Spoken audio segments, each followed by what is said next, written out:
Mis à part la dernière demi-heure qui était attendue compte tenu du différentiel de préparation physique, vous avez plutôt livré une bonne prestation, vous avez même fait jeu égal, voire un peu mieux face à cette équipe d'Annecy, c'est une vraie satisfaction. C'est exactement ce que je viens de dire aux garçons à froid.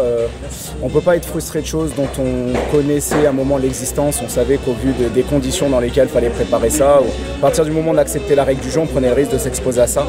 Notre fierté, elle est que sur 2 séances collectives, on a réussi à mettre quelque chose en place tactiquement de neuf. On a utilisé un schéma qu'on n'avait jamais utilisé. Et les garçons l'ont fait très intelligemment. Et moi je pense que si on a un peu de jus, on peut peut-être même en marquer un plus tôt dans le match et changer un peu le scénario. Maintenant on savait qu'à partir de la 60e ce serait dur. Et puis je ne vais pas commenter, mais effectivement on a réhabilité la double peine, même si on m'explique que comme il était en l'air, ça vaut carton rouge. Mais je suis un peu surpris qu'on réhabilite la double sanction dans le football qui avait disparu quand il y avait pénalty. Mais voilà, je trouve qu'il y avait l'ambiance de la Coupe de France dans ce qu'ont fait les joueurs, mais il n'y avait peut-être pas besoin d'appuyer encore un peu plus sur la tête. Tu l'as évoqué, le petit regret c'est peut-être d'avoir manqué l'opportunité une ou deux fois, des fois par excès de collectif en fait. Il y a des actions où il fallait peut-être être un peu plus tueur aussi pour tes joueurs devant les buts. Ouais, alors il fallait peut-être être plus tueur. Après je pense qu'Annecy pourra témoigner. On est sur des terrains d'hiver qui se dégradent assez vite. Les jambes étaient assez lourdes. Je pense que la lucidité a vite quand même disparu. Maintenant ce qui m'intéresse c'est qu'on ait été capable de créer ces mouvements collectifs et qu'on ait montré qu'on ne voulait pas faire que le subir non plus en victime. Et pour moi, ce qu'il a plus manqué, c'est les sensations d'une équipe qui n'a pas joué depuis 3 mois. Voilà, l'instinct de tueur dont tu parles, c'est celui qui a un joueur qui joue. Donc on ne peut pas s'étonner de ça et on ne peut pas se cacher derrière ça. On savait qu'on s'exposait à ça, donc faut l'accepter un peu comme une fatalité pour nous. Vous avez quand même des regrets sur ce match Alors, j'en ai au moins 3. Le premier, il est sur le plan humain. Que des joueurs aient été éliminés parce que certains ont été testés au Covid, parce que d'autres se sont blessés, parce qu'on n'est pas dans un protocole de reprise classique et qu'au niveau de l'aventure humaine, ça puisse porter un peu préjudice. Le deuxième, c'est effectivement d'avoir une si belle affiche dans un stade aux 3/4 vide alors que ça a demandé aux dirigeants le même travail et qu'au final, je pense que ça aurait pu aider les joueurs sur une ou deux situations. Et puis la troisième, effectivement, c'est ce carton rouge parce que déjà si les championnats reprennent ça fera un joueur plus sur le côté mais parce que je trouve que ça a bien gâché la fête, ça avait aucun intérêt pour Annecy non plus à ce moment-là du match.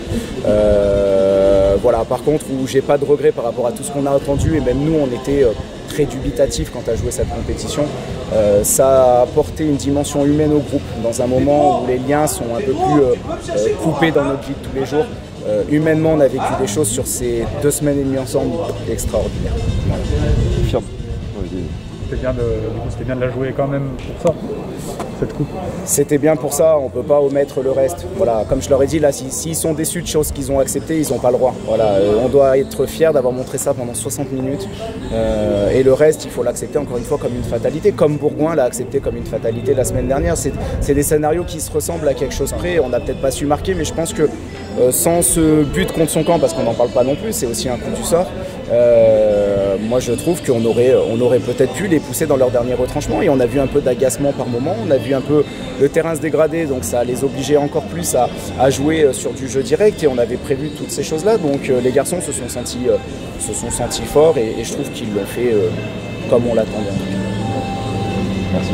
Comment vous voyez la suite maintenant parce que du coup, la saison s'arrête pour le moment, vous allez continuer un peu les entraînements, vous allez couper. C'est ce qu'on s'est dit. Alors, il y a plusieurs choses.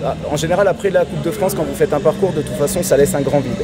Qu'on soit dans une saison classique ou pas, ça laisse toujours un grand vide. Donc, on va surtout ne pas se perdre de vue, ça c'est sûr. On sait que ça pourrait reprendre à un moment, donc on va absolument trouver des solutions pour s'entraîner. Là, on va laisser peut-être souffler quand même une bonne semaine parce que les organismes ont été mis à rude épreuve.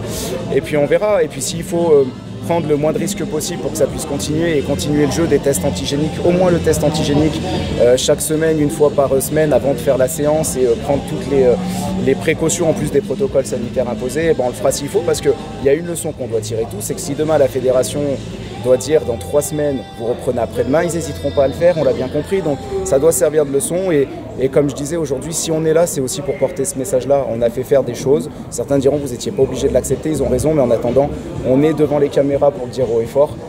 alors qu'eux ne peuvent pas le faire et ceux qui ont boycotté ne peuvent pas le faire aussi. Donc nous on portera cette voix de dire attention, apparemment on est prêt après-demain à nous dire vous reprenez les entraînements sans condition et voilà, et ce serait dommage de ne pas se préparer à ça à mon avis.